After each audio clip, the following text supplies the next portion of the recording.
4 বছর থেকে শুরু করে, ছোট বাচ্চা থেকে শুরু করে, ইনফ্যান্ট শিশু থেকে শুরু করে বয়স্ক পর্যন্ত সবার রেপের নিউজ আমরা শুনছি। আমরা এটা শুনতে চাই না। আমরা একটা নারী প্রতিষ্ঠান। আমরা Viqarunnisa known as a wiki.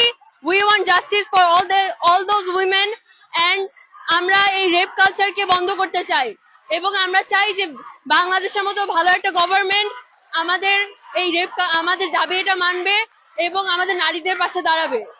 এটাই আমাদের দাবি। Thank you.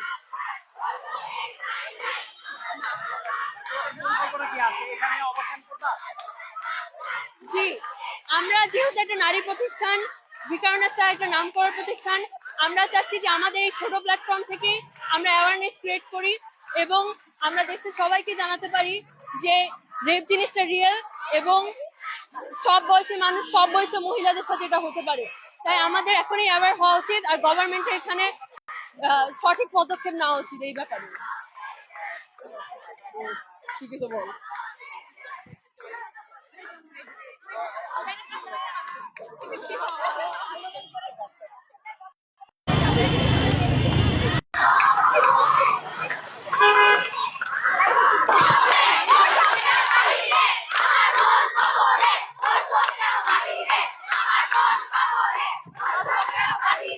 আমার বোন কবরে দর্শকের বাহিরে, আমার বোন কবরে দর্শকের বাহিরে, আমার বোন কবরে দর্শকের বাহিরে, আমার বোন কবরে দর্শকের বাহিরে, আমার বোন দর্শকের বাহিরে, আস্তিন গান চলছে কবরে দর্শকের বাহিরে, আমার বোন কবরে দর্শকের বাহিরে, আমার বোন কবরে দর্শকের বাহিরে, আমার বোন কবরে দর্শকের বাহিরে, আমার বোন কবরে দর্শকের বাহিরে।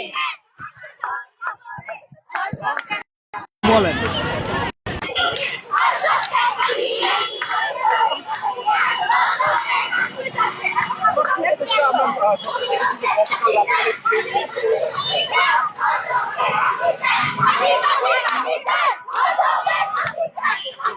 আমরা নিজেদেরকে একটা প্রিয় দেশে নিয়ে যেতে পারবো, কিন্তু আমরা যদি এখনই ভাবতে চাই তাহলে আমরা যখন বিদেশে পড়ালেখা করতে যাব তখন তো আমাদের একটা নিরাপত্তা আছে। যদি নিজের দেশ থেকে সেটা না পাই তাহলে আমরা বিদেশে কিভাবে গিয়ে পড়ালেখা করবো, আমরা দেশকে কিভাবে রিপ্রেজেন্ট করবো? তা আমরা চাচ্ছি একটা সোনার বাংলাদেশ করতে এবং মেয়েদের নিরাপত্তাটা যেন নিশ্চিত হয় বাংলাদেশে। Thank you. দর্শক, আমরা আরেকজনের সাথে একটু কথা বলতে চাই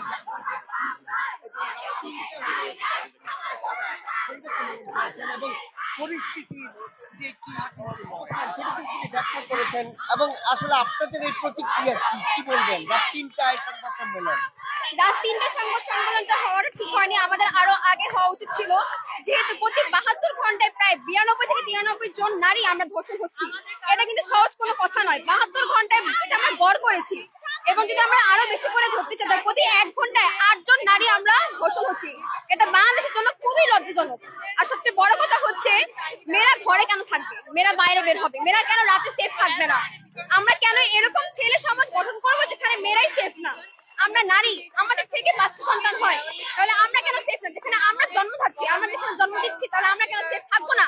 আমরা আমাদের দেশে কেন সেফ থাকবো না?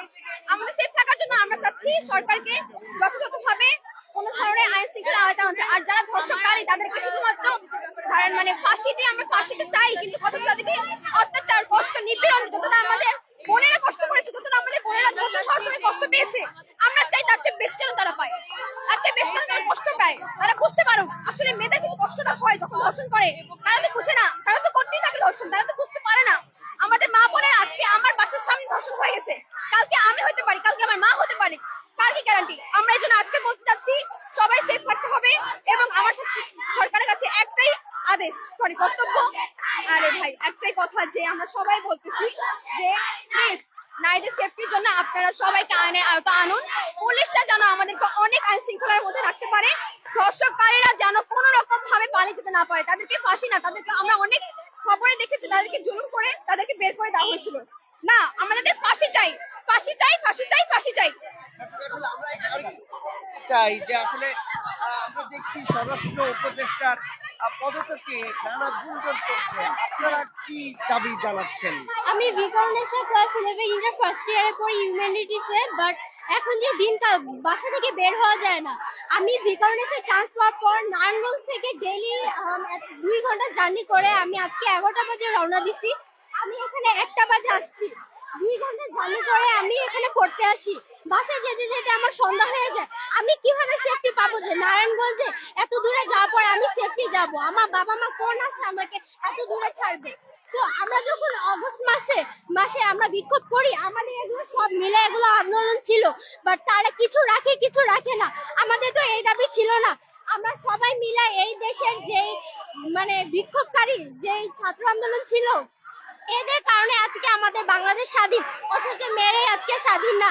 আমি এত দূর থেকে আসছি, আজকে আসার পথে কালকে আমার বাবা আমাকে বলে যে ডাকাতি হয়, আর নারায়ণগঞ্জ ভিক্টোরিয়া ক্লাসিক বাসে ডাকাতি হয়, মেয়েদের স্বর্ণ গয়না ফোন যা আছে সবকিছু নিয়ে যায়। তাহলে আমার বাবা মা কিভাবে আমাকে লেখাপড়া করাবে, কিভাবে ভালো একটা কলেজে চান্স পাবো পড়াবে?